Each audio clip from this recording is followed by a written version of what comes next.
polite, yeah. Good morning, everyone. Thank you for joining us today. It's a little early, but I see a lot of bright, shining faces. We are going to start today's session with the invocation and Pledge of Allegiance by Councilman Bill White. Please rise. May we pray. Dear Father, we thank you for the season of Thanksgiving.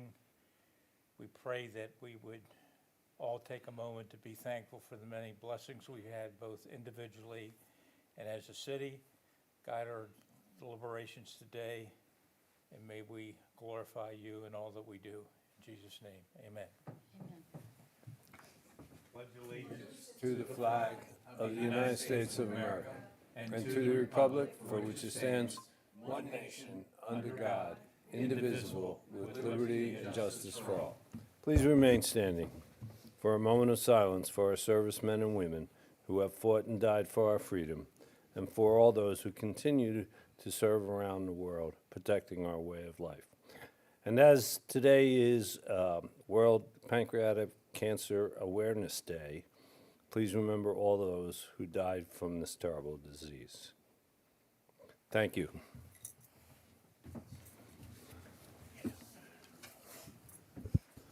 I'll now call this meeting to order. This is the City of Hardeeville regular City Council meeting and public hearing, 205 Main Street, Hardeeville, South Carolina, November 20th, 2025 at 9 a.m.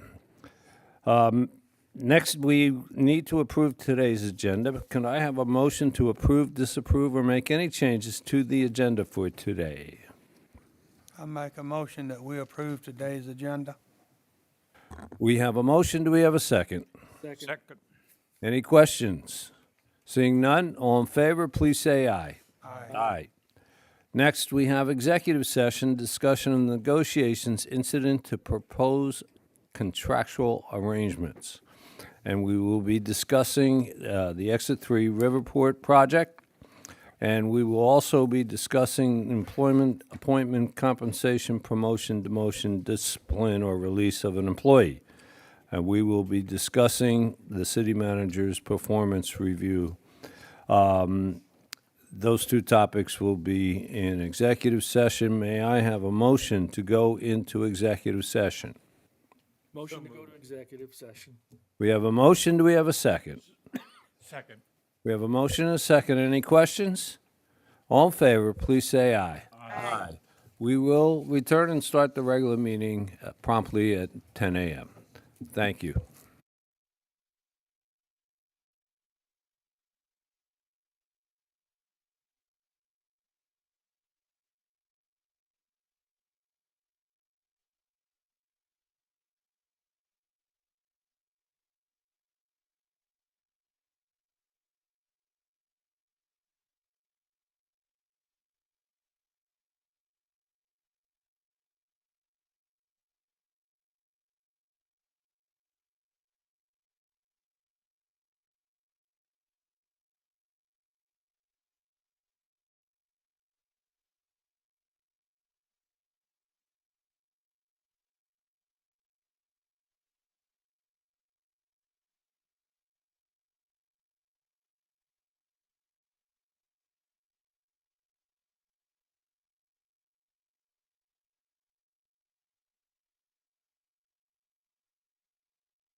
Everybody's very prompt.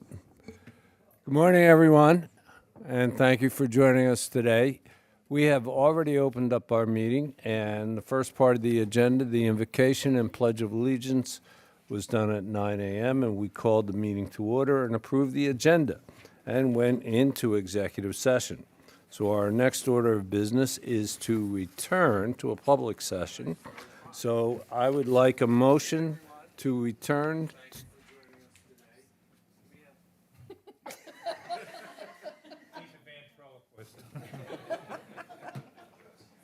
What happened?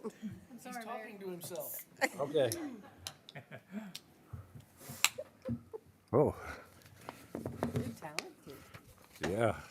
Jeff, Talk about an out-of-body experience there. Okay. Could I have a motion to return to normal and get back to the regular meeting from executive session? Maybe. Moved. motion to return to normal. So moved. We have a motion, we have a second. All in favor, please say aye. Aye. We are now in regular session. And public comments, do we have anyone signed up? No, sir. Okay, now we'll go to public presentations.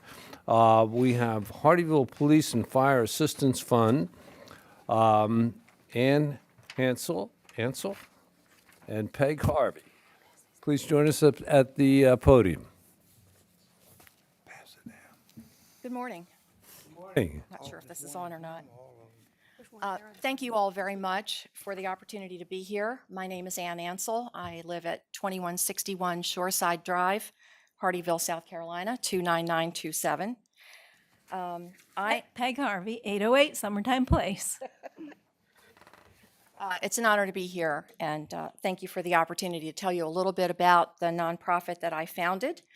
It's the Hardyville Police and Fire Assistance Fund. It's a newly formed nonprofit, and it is designed, and I'm going to read this mission statement to you because I think reading it to you verbatim would be helpful. We are dedicated to providing compassionate, confidential financial support to active duty sworn and civilian members of the Hardyville Police and Fire Departments during times of financial hardship. And the caveat is through no fault of their own. So what that means is that we want to be able to award money to police and firefighters, EMTs who are in a financial bind in order to give them a breath. They have a very difficult job every day. They leave their loved ones and they go out and fulfill an oath to serve us, keep us safe, and help us in times of need.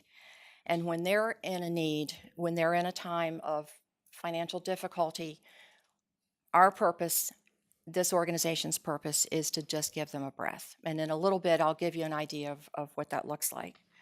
But through no fault of their own means that they didn't make bad financial decisions in order to get themselves into this situation. So it's a hand up, not necessarily a hand out. So how we operate the fund is that we take an application. It's called a grant process. The application comes through a police liaison, and Chief Gaviglia is our police liaison, and Fire Inspector Altman is our fire liaison. They're both on our board. So the applications come through them. The petitioner makes a statement about their need, and we receive the application and supporting documentation. The board then deliberates and decides how much we're going to award. Sometimes we may give them all of what they're asking for. Sometimes we may give them a portion of what they're asking for. And sometimes we may give them more than what they're asking for. Case in point, if we decide that, as a board, if we decide that what they're asking for is not really going to give them some breathing room from their financial obligations, just for a little while, we may elect to give them a little bit more. Examples of what we might award money for are an officer gets hurt on duty and they're unable to work. Maybe they're unable to work secondary employment. It directly impacts their cash flow. If a firefighter gets hurt, it affects their cash flow. And then that makes meeting mortgage obligations very difficult. You've got to have a roof over your head. You have to have food on the table. So we may make a month or 2 or 3 of mortgage payments. If there's a situation in the family where there's a disabled family member, child, spouse, and there are expenses, extraordinary expenses that insurance is not covering, that's an opportunity for us to take a look at that and see what we can do to help them. So that's sort of how the process works. And all of this goes through the liaison, so board members never directly talk to the person who's asking for the money. All of their personal information is redacted, so we're only looking at the application. We're not looking at personal information. We're not looking at names or social security numbers or addresses or any of that kind of thing. So we're just looking at the application and evaluating it on its own merit. One of our critical needs right now is for funding. So we have the framework in place, we have our board in place. In fact, I have board members here today that I'd like to stand up and have them recognized. If you all would stand up, please. Got lots of support today, and of course, Chief Gaviglia is in the back. We have our meeting tomorrow. We're going to meet at the fire headquarters tomorrow. But funding is critical for us. We cannot offer grants or assistance unless we have the funds to do so. So we're just up and running. We have applied for our 501c3 status. I actually did talk to a live person at the IRS the other day. Cool. And I Thought they were know, all I was dead. shocked. I was shocked. And we are just at the 22-day mark. I was told that 80% of those applications are approved within the 22-day time frame. And she assured me that we would be approved by the end of the year at the very latest. So we're just on the cusp of getting that done. But going back to funding, we're funded through private donations. So we'll ask the community for donations. We're already talking about fundraising opportunities and events and corporate sponsorships. And we have applied. One of our board members, Jeff Fackler, actually got busy right away and submitted an application for a grant within our community. So in Latitude Margaritaville, the LMHH Foundation offers grants for many different charities, and we are on that list. So fingers crossed that we get a little bit of funding from that. So we do have a website. It's up and running. It's www.hpfac.com. And I gave the clerk a handout which has that information on it. And so once we have our 501c3 status, we'll be able to turn on a donation button on that website, and people will be able to donate online. So that really concludes my presentation. I mean, that's us in a nutshell. It's a pretty simple mission. We've got our board in place, so we're just ready to get rolling. Great, thank you. Council, anyone have any questions? What do you see your annual budget projected at to be as you're thinking of all these things? I think that really depends on the need that we have in the. But you must have some sense of that. I'm in my head. I have a $50,000 number, and that's don't ask me where that came from, but that's that's what I'm thinking. That's what I'd like to be at in the first year. Thank you very much. That's helpful. Thank you. I would also, I'm sorry, No, John, no, go ahead. I was just going to say it's great that y'all are doing this. It Thank you really very is, much. Because the public servants have a hard enough time with some of our elements in society, and something like this gives them a lot of morale boosters and incentive. Thank you. I would suggest, Josh, that if we can get this on our website, in the ability that all of us could share on our social media pages, And this has all the information I think that's necessary. Yes, if there's any additional information that you or any of the other council members require, I'm always available. The only thing I would wait until you're ready to give us a flyer with a donate button Yeah. rather than share now and then people don't have an avenue to donate. So let's do it once you're ready to put that button on this flyer. And also I would suggest the greatest grant person on the planet is Neil Parsons. Yes. So you may want to reach out to him and ask him if he has any suggestions for grant writing. Because he literally, if there's any out there for this kind of thing, he'll either know it or be able to point you in the right direction.'t you very much. Right, Neil? Okay. Just got volunteered. So that's all I would suggest. Anybody else? Yes, I'm very happy to see this organization getting started. It's one of many that have started, and there's going to be more in the future. It's nice to see that our new residents are becoming involved and active part of the community. We have this organization, we have a Kiwanis Club now that has gotten very active in 8 years' time to help us, because we have a garden club who is helping with beautification of our city. So many of these are all new residents, and they've made Hardyville their home, and they're doing whatever they can to make it even better. So thank you very much. Thank you.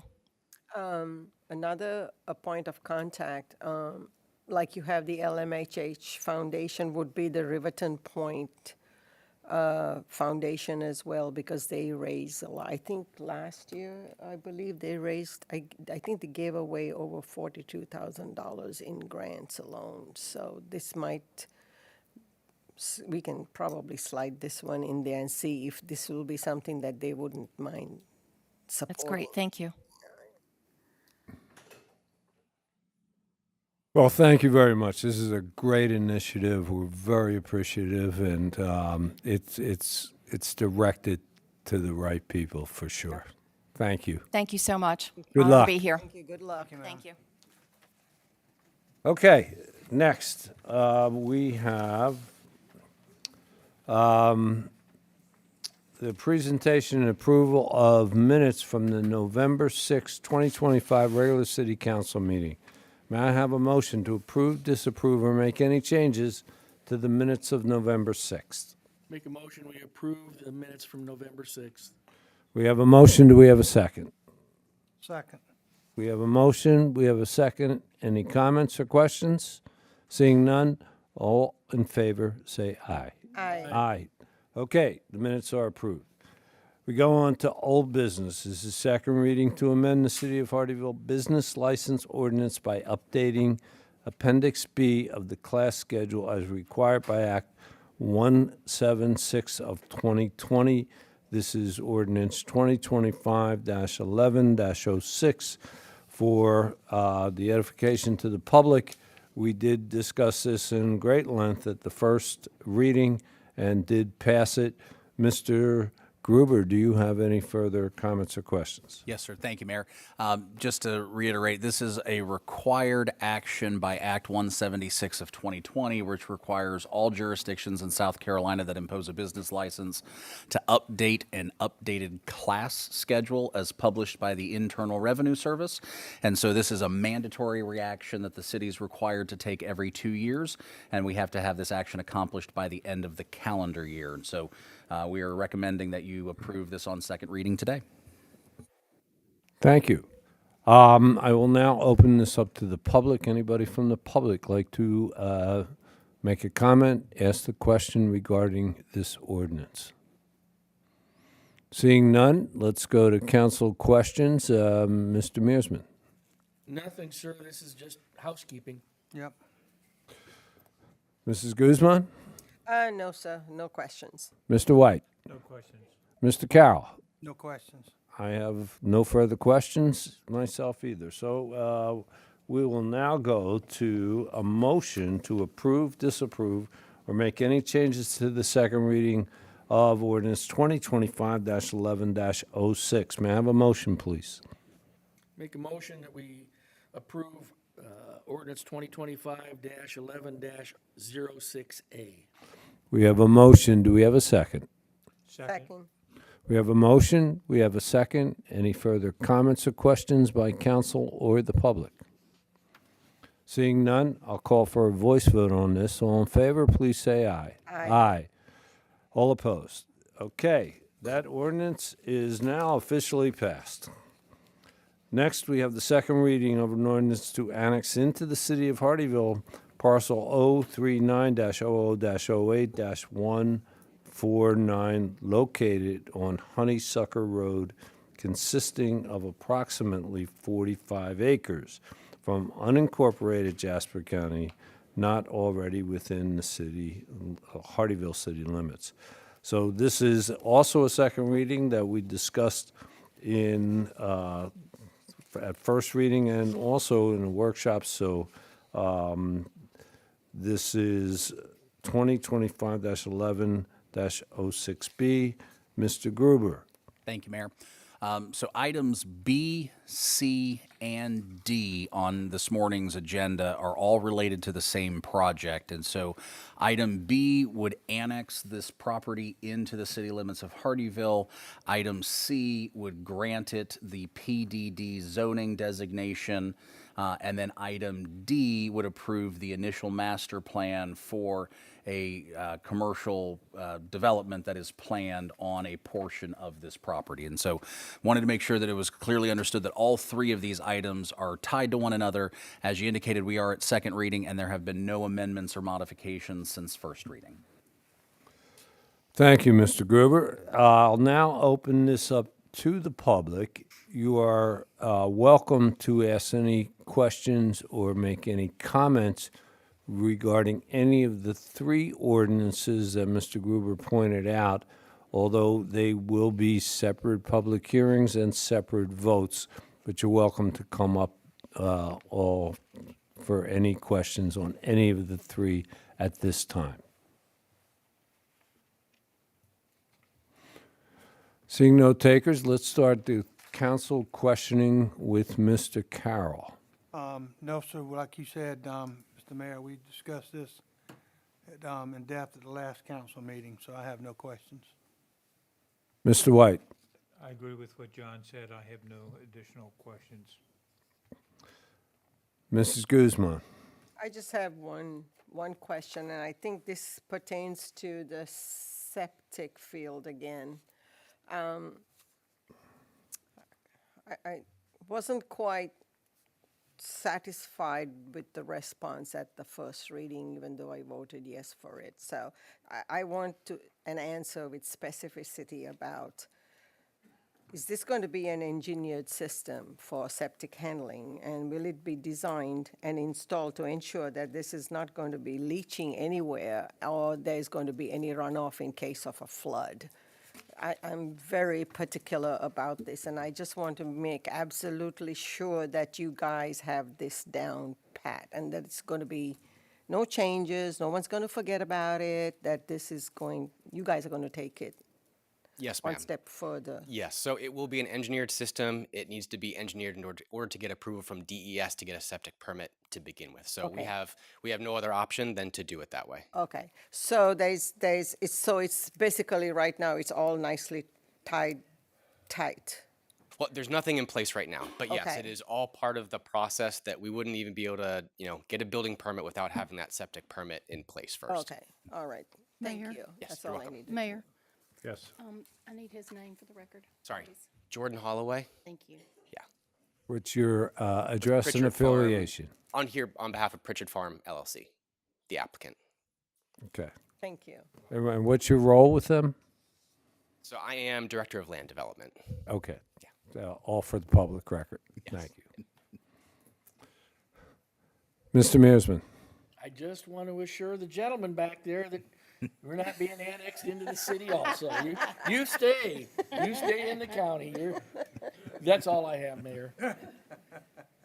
Well, I was going to suggest, Mr. Mearsman, that we do take him into the city, whether he likes it or not. And we sitting pave, way over here we now. pave his road, so,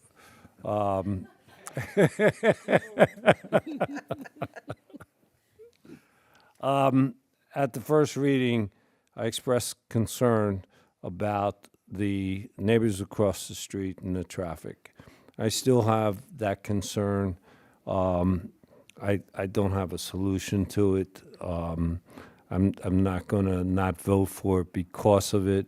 But I do have a question. I've been thinking about this over the last couple of weeks and trying to find a solution to ease my concerns. When you come out of, the road comes out of there, it just is a normal road. It ends, there's no turning path. And we have some sort of, you're gonna have, based on the product, you're gonna have some vehicles that are larger than normal. Is there any way, as you go onto Freedom Parkway, to give like a little turning radius?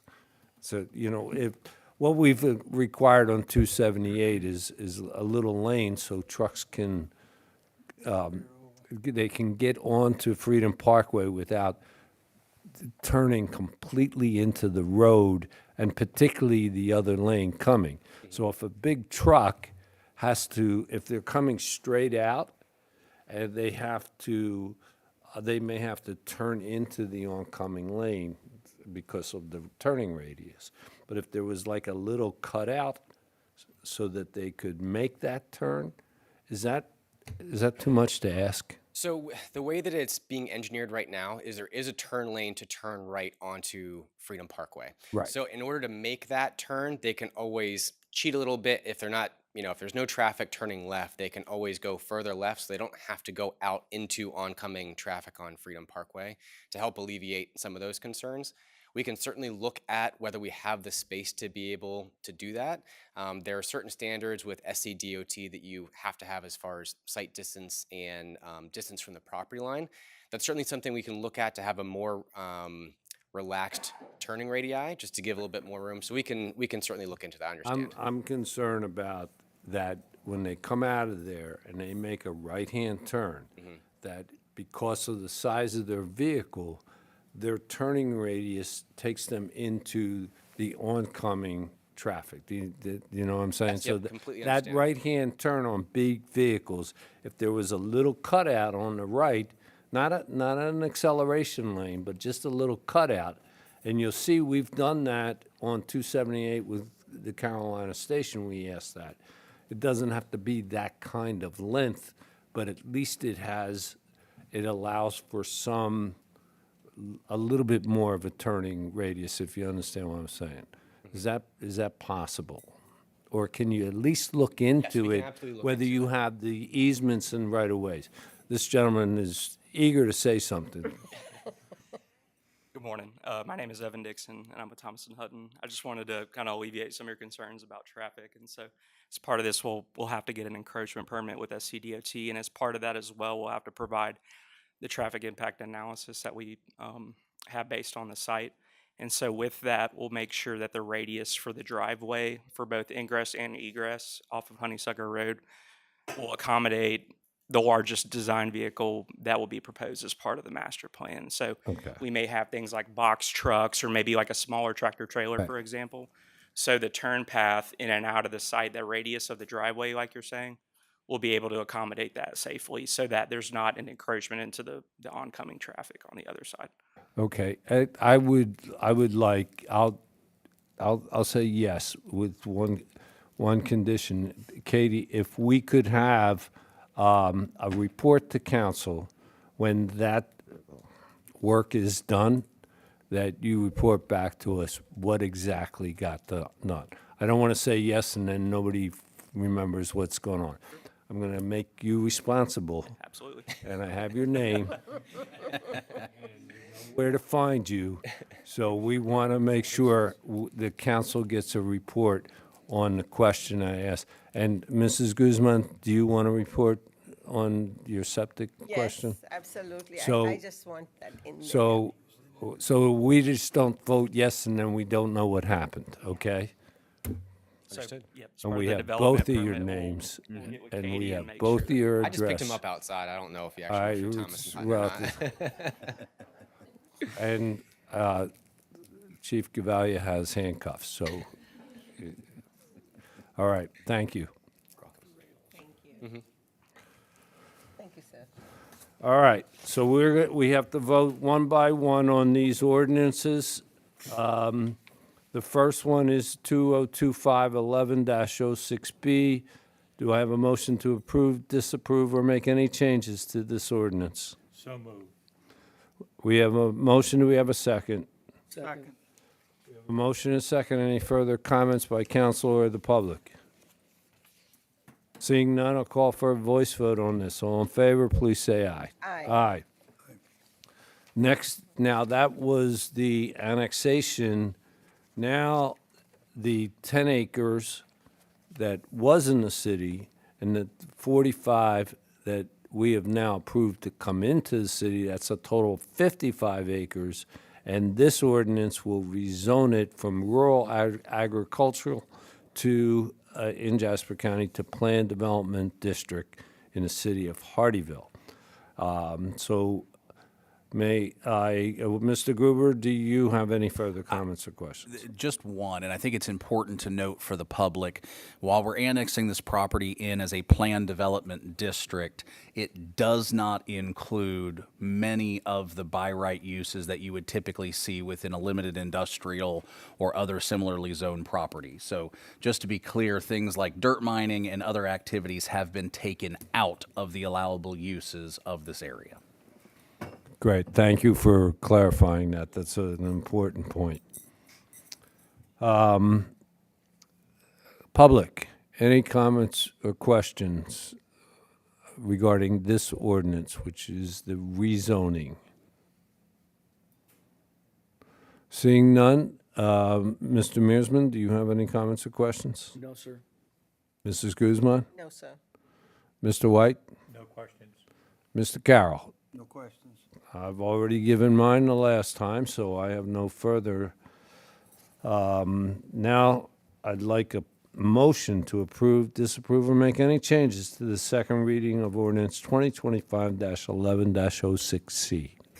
Make a motion, we approve 2025-11-06C. Second. We have a motion and a second. Any further comments or questions by council or the public? Seeing none, I'll call for a voice vote on this. All in favor, please say aye. Aye.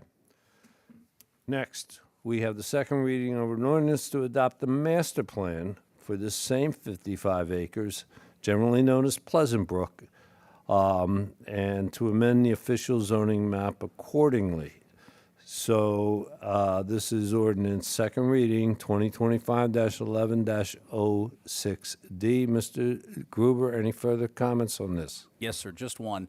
While the 55 acres is a part of the master plan that's being adopted, the 10 acres that are along the roadway are the only portion of which that are going to be developed, and it's going to be developed into general commercial use at about 60,000 square feet. The remaining 45 acres are left as they exist today as part of the adoption of the master plan. Thank you. Another good point. For the public, does anyone have any comments or questions? Okay. Mr. Carroll, do you? No, sir. Mr. White? No questions. Mrs. Guzman? No, sir. No questions. Mr. Mearsman? Your property's still out, so you're good. No questions. Since this is the last one, I'm just going to say what I've said many times before. And I think this is a master plan for this area.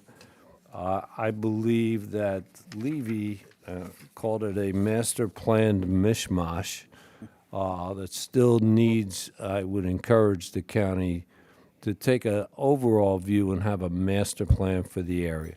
Because we keep having stuff come in front of us. We've got a sand mine issue going on. We had solar farms at the last meeting. there is gotta be some sort of master plan for Levy, and most of which is in Jasper County, so that, we have an idea what that community wants to be when it gets a little older. So that's my only comment, and I'm sure you're sick of hearing me say the same thing. But at any rate, having said that, I will now ask for a motion to approve, disapprove, or make any changes to ordinance 2025-11-06D. Motion to approve 2025-11-06D. We have a motion, do we have a second? Second. We have a motion, we have a second. All in favor, please say aye. Aye. Okay, those three ordinances are approved. Good luck. Take good care of it, please. Now, we have second reading of an ordinance authorizing the transfer of real property owned by the city of Hardeeville.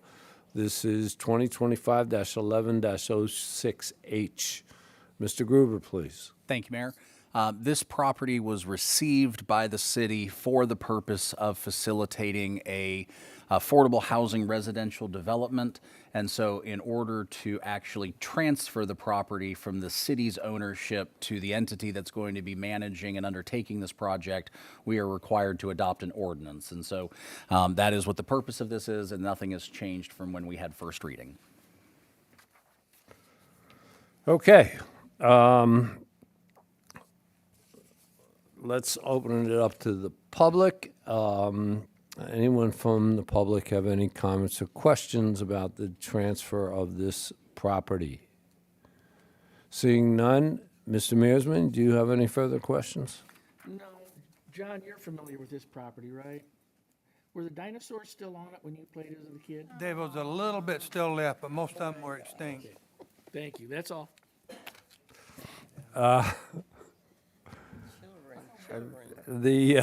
Mrs. Kuzma, No questions, sir. Mr. White, No questions. any rebuttal, Mr. Carroll? Not yet. Don't start your car. Trump. Okay. So now, I have no further questions on this. So I would like a motion to approve, disapprove, or make any changes to ordinance 2025-11-06H. Mayor, I make a motion that we approve on second reading ordinance 2025-11-06H. We have a motion. Do we have a second? Second. We have a motion. We have a second. Any further comments or questions by council or the public? Seeing none, I'll call for a voice vote on this. All in favor, please say aye. Aye. Okay, that is approved. Now we go on to new business. This is a resolution of the City of Hardeeville, South Carolina City Council to enter into an intergovernmental agreement with Jasper County regarding utility relocations at the Argent Shortcut Jasper Station intersection and authorizing the city manager to proceed with the utility locations and execute the intergovernmental agreement on behalf of the city and other matters related. This is 2025-11-20A. It is it's a resolution, not an ordinance. Mr. Gruber? Thank you, Mayor. So the city undertook a project at the intersection of Shortcut, Jasper Station, and Argent Boulevard, primarily for the purpose of aligning Shortcut Road with Jasper Station Road so that ultimately at the conclusion of that realignment, the DOT can come in and install a four-way signalized intersection at this location. As we've been going through this project, we've run into a utility conflict, and so I've asked Jody to prepare some information to help explain the scope of the change that we are presenting to you for your consideration. Good morning, Mr. Mayor, Council. I'm sure all of you are very familiar with the construction that's going on at our Argent Shortcut project and widening these lanes. And of course, that always comes with utility conflicts. So to give you an understanding, there's more than a dozen power poles in this location that need relocation. So what you see here is the existing condition. And then exploring options on how and where we're going to move these poles. The first option, of course, was to keep the poles on the existing side of Argent Boulevard, but push them out of the roadway into the easement or right of way. Unfortunately, there's just not enough room with the widening of our project and the setback requirements required. Palmetto Electric, they denied that request. The second option was if we raise the power poles higher, could we get acceptance? And unfortunately, no, because the guy wires, which in this little diagram I have here that come down, those guy wires have nowhere to go. They'd be in the pavement or they'd be in the parking at Farino's private space, which is not an option. And Palmetto Electric also does not allow us to stack the power lines above the signals that are coming in that SCDOT will be installing. And then the third location we thought of is to go across Argent Street on the opposite side. Unfortunately, we have wetland conflicts and additional utility conflicts, and the cost of that was very, very high. So I'm here to present the current plan, which is a relocation for underground down our Jasper Station Road. So if you see here, in the blue is what represents how those power lines would go underground. This is the Farino property here. So everything would come up to this corner, over and behind their property and back out onto Argent. But again, relocating everything underground instead of having it overhead. So the advantages to underground versus overhead, I'm sure you're all aware, but just making you realize that long-term, this is the right thing to do. We've got windstorms, vehicular accidents, which are many out on that road, the extensive changes that are coming to that intersection, and then, of course, you've got the cosmetics, unsightliness of overhead lines versus going underground. Maintenance costs, tree conflicts, animals, debris, anything coming in contact with those lines can also potentially cause outages. So how much does it cost? It's $724,909. This is the invoice from Palmetto Electric to perform that work, of which their construction folks would do the self-performing. And then I'm going to turn it over to Mr. Davis to talk to you about how we're going to fund it and how that's going to get reimbursed.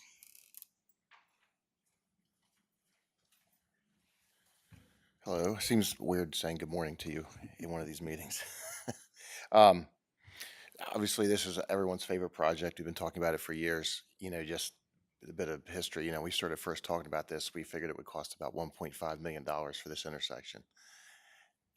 We got the bids back. They were like 6.7. Now we're adding more, but here we are. But I think there's good news if you look at it long term. But as you know, we were paying for this for the combination of funds, and this new amount. Ultimately, we hope, and preliminary discussions have occurred. I know the mayor and the city manager are aware. With the being reimbursed for the Jasper County transportation sales tax. Argent Boulevard is the highest priority for that group, and coming out of that referendum. So this is certainly something that it coincides and complements that in a very good way. As Jody said earlier, certainly aesthetics is another part of it that I think is important. Anytime we can underground things, that's good for a lot of reasons. But so the hope is that, and it is anticipated that we will be reimbursed these funds. But in the meantime, in order to pay the bill and get the work started, we are going to forward fund this, and we had proposed to use the $724,000 from Fund 86, which is the Minto Fund, and then that'll be put back in. And we believe that's appropriate to do that as a regional improvement. We have those funds. They're still, even with this 724 taken out, there's still over $5.6 million in that fund. Again, we do anticipate reimbursing that anyway. But that's where we are with that. If you have any questions about the funding, and then just where we are, we're just working through the final permits again with this new design with SCDOT. We'll pay for it prior to install, and then if everything goes according to plan, the county will then reimburse us, and we'll put that money back into that fund. So happy to entertain any questions. I'll turn it over to public, but this project did start when the dinosaurs were here. So at this time, I'd like to open it up to the public. Does the public have any comments or questions regarding this project? Seeing none, I'll turn it over to Mr. Carroll to lead us off. Freddie Flintstone. I think it's the best way, Mr. Mayor, all the way around. Jody's done a good job, and Matt, and like I say, it's not only the best for now, but in the future too, so I don't have any issues at all. Mr. White? Matt, just projecting time from start to sort of completion, and I know that, what's your sense of that off the top of your head? For the entire intersection? Yep. I think we're looking at June, isn't that right? Yeah. Good question. Right, the construction completion is slated for June. However, this portion of the work, the relocation that Palmetto Electric is responsible for, we're hoping they can start in January. We have the I-95 work that's queued up in front of us, so that's the commitment from Palmetto at this time, is that they would start this work in January with your approval today. And they've got the capacity and all the resources available. They it do sounds have, like. yes, the materials are there. Yep. Okay. Thank you. And to further piggyback on that, Mr. White, and keep in mind, this is just the horizontal improvements, the lanes. After we complete our work, then SCDOT will have their contractor come in and actually install the signals themselves. Because that's kind of part of some of the issue with this project is you have these two entities. You have the city and, by default, our contractor, our engineer, and SCDOT doing two portions of this entire intersection improvement. Thank you, Matt. Mrs. Guzman? One question, Mac. It says there, the city of Hardyville pays Palmetto prior to install. So it's all of that money that, Yeah. okay. And what kind of contingencies are built into that? That is the price that they have provided us. So I mean, that's what Yeah. they say they can do the job for. They have the materials, they know what they need to do. So we don't anticipate that changing. Okay, as far as delays for some I mean, again, reason? as Jody said, they're ready to go. They have the materials, so. Okay, all right, thank you. Mr. Mearsman? Matt, this is a hard contract. That number that Yes. Ms. Guzman alluded to is solid. Yes. Any overruns, that's not on our nickel then. I mean, I can't say that, but I mean, I know it's been thoroughly explored and Palmetto really sharpened their pencils and said, this is what it will cost to do this work. Okay, and they have all the encroachment permits and easements they're Yeah. responsible, or they already have those in place? They're in place. Okay, that's all the questions I have. Matt, what we do underground, and maybe Jody, this is for you, will that accommodate any potential future action on Argent Boulevard as a result of the transportation sales tax? Yes, and I think your bigger question probably is, are we going to have to relocate this again? No, this is for That's where I long-term. was going, yes. We're good. One and done. And Mayor, that actually leads us up to why we believe it's appropriate to make the request for reimbursement of these expenses from the county, because ultimately, our belief is that we are eliminating something that would have otherwise been a utility conflict for that project anyway. Sometime in the future. And it certainly won't get any cheaper. No, that's for Yeah, sure. no. So that goes to the next question, which I sent to Mr. Gruber the other day. Has the county agreed to use sales tax money to reimburse us? They have not formally agreed. That will be the next step in the process. I gave a kind of a brief presentation, and I told the committee that I was planting a seed with them. But we start this process with the sales tax committee themselves. And so yourself, the chairman of the county council, and then the mayor of Ridgeland, to basically agree that this is an expense that is within the scope of what would have been covered by the sales tax project for Argent Boulevard. If the committee agrees with that, then they can make a recommendation to the county council, who's the body that ultimately releases those funds to allow for that reimbursement. So we planted the seed. We've gotten kind of a general favorable, yes, we understand the concept and we're supportive of it. The one element we didn't have at that time was the actual dollar values. We were still waiting to receive that information from Palmetto Electric. So now that we have it, our job is to go back to them, provide them with that information, and hopefully get that formal approval. But I do think that we need to be clear, there is a possibility that that approval may not come. And so we are planning on coming out of pocket in a way that we still feel comfortable with. And we're going to seek this reimbursement first from the county, and if that doesn't work, then from DOT. But we do need to be prepared that we may have to eat that expense if we ultimately cannot get it reimbursed later. I think that we can count on at least one vote out of that transportation committee. So we need one more, but of course, then it goes to the county council. That's just the recommendation committee. But I think we have a good chance Yes, sir. with that level. That's it. The Argent Boulevard project would have installed a signalized intersection at this location otherwise. And so again, they would have been dealing with this same conflict. We're just a little bit more proactive in addressing this particular area. Yeah, I mean, there could be an argument said that the whole $6 million is improving that. There is that argument. There could be that argument. You have a question, Bo? Yes, I do. It's a more general question. When I hear you talk about going underground with these interventions, the assumption in my head is, well, once we put it underground, very rare is there a problem. You don't have to intervene with additional interventions because something went wrong. And that's the assumption I'm operating on. And I'd just like to ask, am I on the right track with what I'm assuming by going underground, that once it's underground, we're not going to have to worry about it? It'd be very rare if that ever happened. But I want to make sure that I'm not inventing something that isn't true. You are exactly right, and I do have some experience working with some electric utilities in my past, and that is very much the case. Yes, sir. There is no doubt that having the lines underground makes the entire area more resilient from a number of standpoints. And so actually, the town of Hilton Head undertook a 20-year process to underground the majority of power lines that are on the island for that purpose. That was my assumption. I'm glad to hear that that's been your experience. Yes, sir. Mr. Mayor, I do have a question.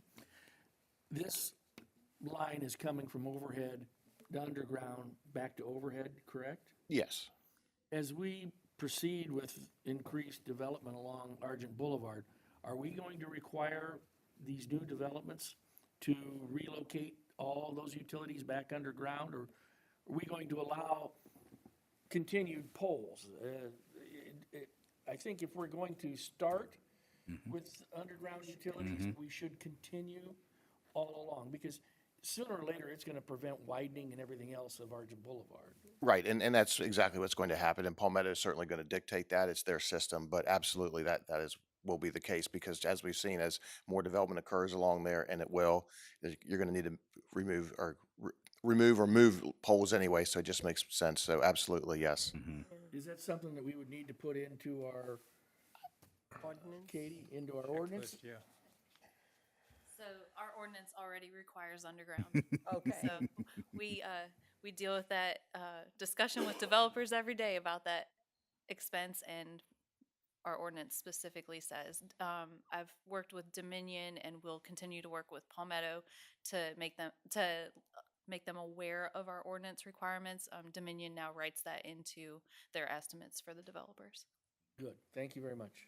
Mr. Mayor, is it that much more expensive? Or something like if they do it as they're starting, it would be a lot less expensive, like Katie said at the beginning, right? Typically, what Katie's talking about is like with the new development, when you're running electric into the site, it has to be underground. You know, when you have an existing transmission line or distribution line, you know, there's other factors in play. But again, it's going to happen, like you said, with the widening, the ultimate widening. It's going to have to happen.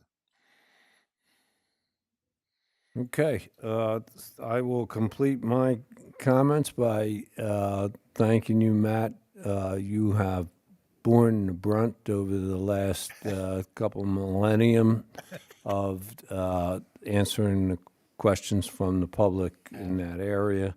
I know it wasn't easy, especially with the ultimate target moving so many times.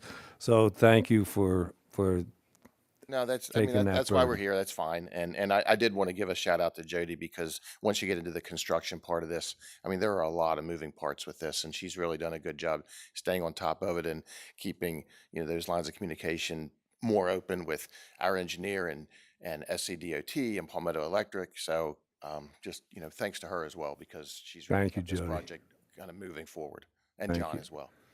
Well, thanks to everybody who's been involved in this because it has been quite the experience. Yes. So, thank you. Okay, at this time, I would like a motion to approve, disapprove, or make any changes. This is Resolution 2025-11-20A.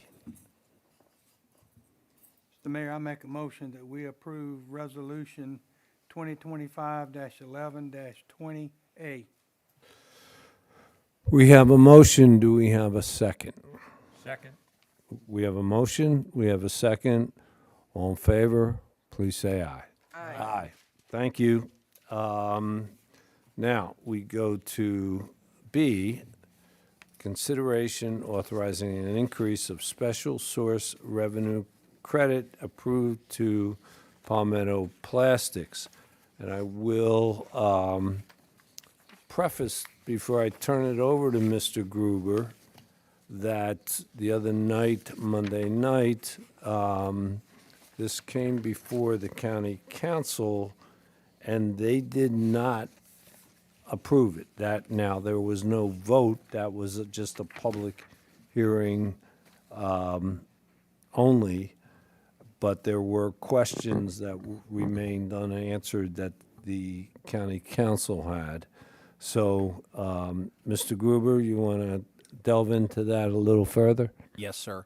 And I would request from this council, if you're okay with it, that we look at moving this agenda item to the December 11th meeting.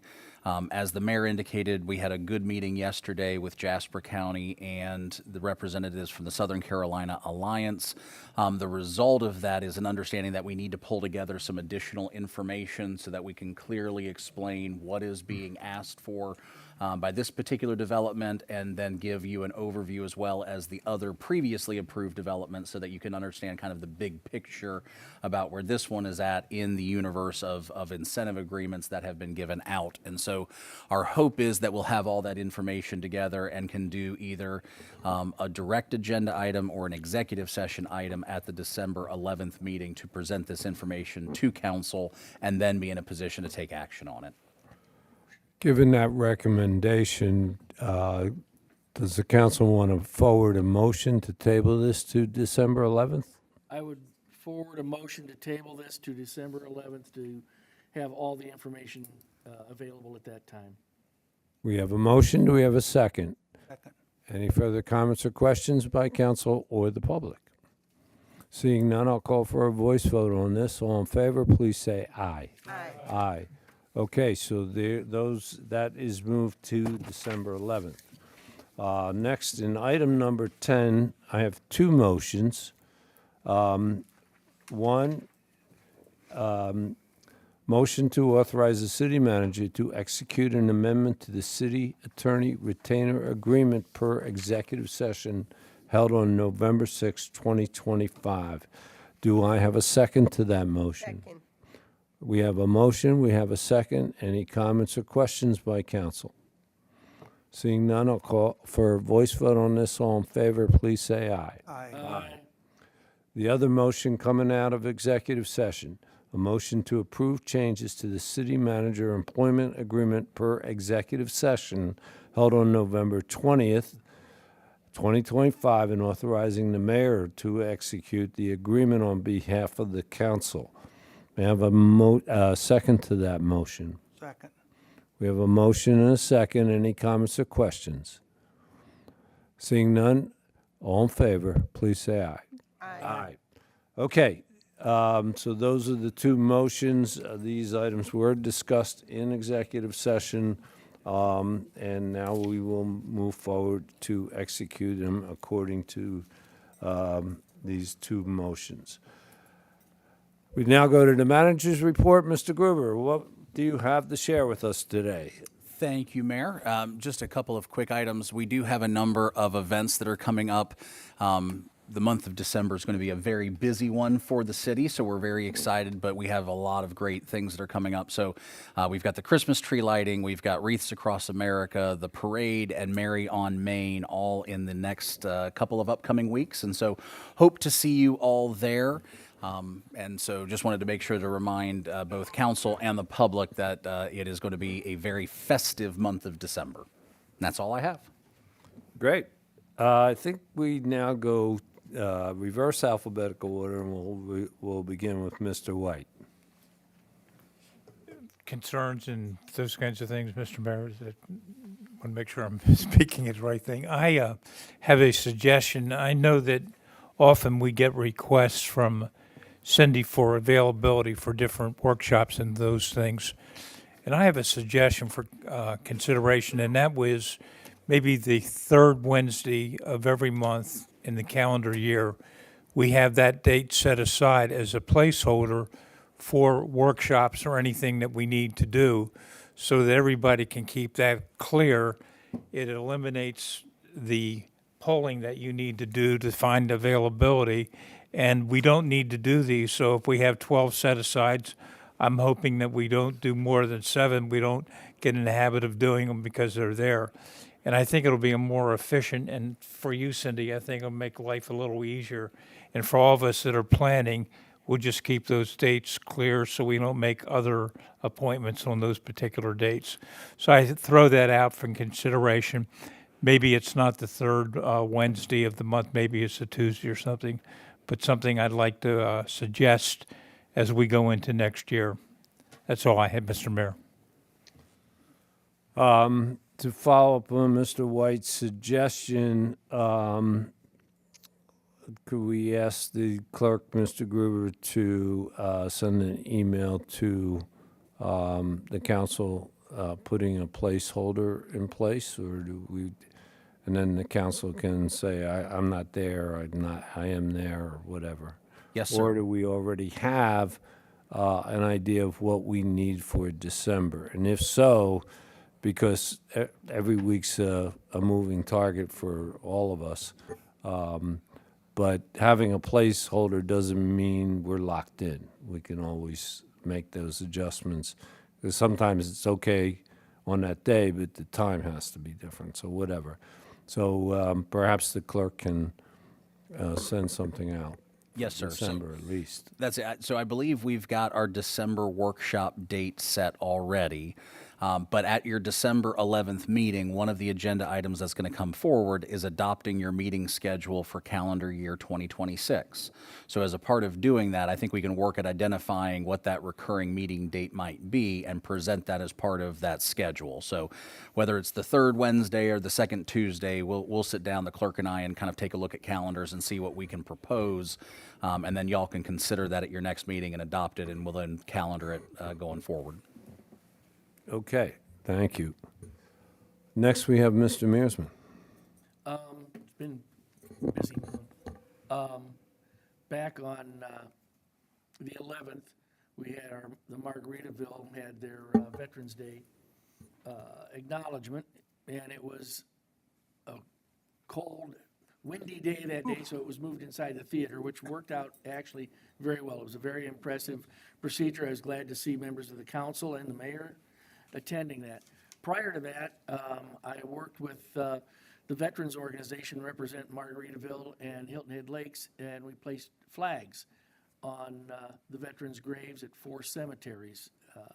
We have done that.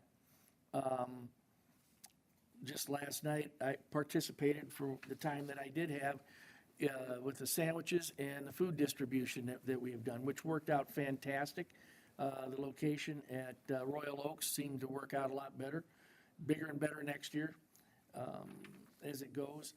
But the other night, I had the opportunity to attend the annual meeting of the Boys and Girls Club of the Low Country, and I was very impressed. Their accomplishments are just absolutely amazing for what they have done. Their growth is absolutely amazing. But I was approached by a board member prior, and they have eyes on Hardyville as a future location for a permanent location. Currently, they're using the schools. But our community is focused now on family growth. We have 35,000 plus homes. Most of them are going to be family homes. Our 55 plus we're reaching saturation with that. So to be thinking ahead, I think we need to encourage the Boys and Girls Club and whatever that we can do to make this happen, because they have success and we need to continue the success of what they're doing. I look forward to supporting them and doing whatever I can. That's it, Mr. Mayor. Thank you. Mrs. Guzman? Steve has already covered the Veterans Day and the Boys and Girls Club event, which were both fantastic. And just to watch those kids at the Boys and Girls Club perform in the way they supported their teachers and everyone that won an award was just great. You can tell that those kids absolutely loved their teachers. The food giveaway yesterday was just amazing to see all those people come around, get their giveaway, and then keep on going. I think it was a great idea to have it at the Royal Live Oaks, because I think traffic was managed in a better way. And most importantly, the kids from the Youth Council, Mr. Mayor, they did a fantastic job yesterday with helping with the distribution, and they were so excited to do that. So it was great. So that's it. Okay, I had fun. good. That was important. Mr. Carroll? Like Val said, Steve covered Margaritaville Veterans Day, and I tried to help out a little bit at the food bank yesterday because, like Steve, I had another meeting that I had to go to. And I've also been involved extensively with the Low Country Council of Governments trying to find a new director, our director that's been phenomenal. And anyway, she's wanting to retire. So I've been extensively involved with that. That's it. Okay, just most of what I had down here, everybody mentioned already, but a couple of things. First of all, as I mentioned in the opening, today is Pancreatic Cancer Awareness Day. We passed a proclamation at the last meeting, and thank you, Council, for that. It's important to me because my 64-year-old brother on July 19th, 2019, was a healthy person, and August 31st, 2020, he died of pancreatic cancer. It's important because most of the people, when they find out they have this cancer, it's stage 4 already. Oddly, that a couple months after my brother, Alex Trebek, who I'm a Jeopardy watcher, he died of the same thing. Comes out of nowhere, and that's why the awareness and the healthy lifestyle that people project, don't know what causes it, but being aware that it is a dangerous and deadly. There's a very small percentage, because it usually is stage 4 before people find out. There's a very small percentage of survival rates of this particular kind of cancer. On the 9th, there was the third time that Hardyville hosted a half marathon. It was terrifically done, thanks to the police department for keeping that safe. It went around Red Dam Road and by the hospital. I was in the lead car for the women. It was unbelievable. The woman who won was unbelievable. I had met them the night before. They had a spaghetti dinner, so I went over there and met a lot of them. I met people from Minnesota, Arizona, Utah, North Carolina, and Greenville, South Carolina. So it really is a regional event, and this council approved money that went towards helping on the expenses through ATAX. Mentioned already Veterans Day. Congratulations to the Veteran Association of Margaritaville. Great job.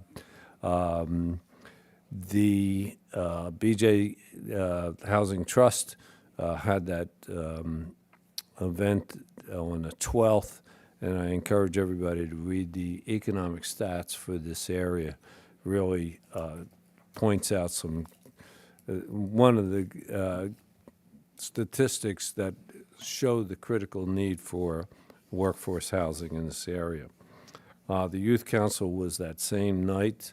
Our Youth Council has taken on a very serious and complicated topic in that they want to explore the homeless situation here in town.